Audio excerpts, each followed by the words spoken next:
சென்னை பூந்தமல்லி பாரிபாக்கத்தில் நடைபெற்ற கூட்டத்தில் திமுக இளைஞரணி செயலாளரும் துணை முதலமைச்சருமான உதயநிதி ஸ்டாலின் முதல்வர் ஸ்டாலின் உடல்நிலை குறித்து பேசியதாவது: தமிழ்நாடு முதலமைச்சர் நலமாக இருக்கிறார். இன்னும் 2-3 நாட்களில் தமிழக மக்களின் பேரன்பில் வீடு திரும்புவார். மேலும் அவர் இளைஞரணியில் அமைச்சர் நாசர் எங்களுக்கு மூத்தவர். இளைஞர் அணிக்கு நாசர் அரிய முக்கியத்துவம் கொடுத்துள்ளார். கலைஞர் 5 முறை முதலமைச்சராக இருந்ததற்கும் தற்பொழுது ஸ்டாலின் அவர்கள் முதல்வராக இருந்ததற்கும் முழு காரணம் மூத்த முன்னோடிகள்தான். கட்சிக்கு எத்தனையோ சோதனைகள் வந்தபோது உடனிருந்து எதிர்கொண்டவர்கள் தற்பொழுதைய மூத்த முன்னோடிகள்தான் என்று கூறினார். கடந்த 4 ஆண்டுகளில் மகளிர் விடியல் பயணம், மகளிர் உரிமை தொகை, பள்ளிகளில் காலை உணவு திட்டம் போன்றவற்றால் மக்கள் பயனடைந்துள்ளனர் என்றார். புதுமை பெண் திட்டம், தமிழ் புதல்வன் திட்டம் போன்ற திட்டங்கள் பெண்கள் படிக்க வேண்டும் என்பதற்காக கொண்டு வரப்பட்டுள்ளது.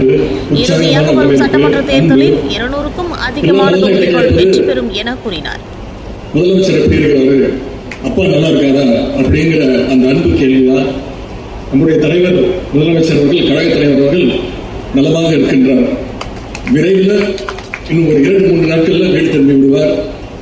மருத்துவருடைய சிகிச்சையினாலும் தமிழ்நாட்டு மக்களுடைய பேரன்பினாலும் நம்முடைய முதல்வர் அவர்கள், கழக தலைவர் அவர்கள் விரைவில் வீடு திரும்புவார் என்பதை நான் இங்கே முதல்ல குறிப்பிட விரும்புகிறேன்.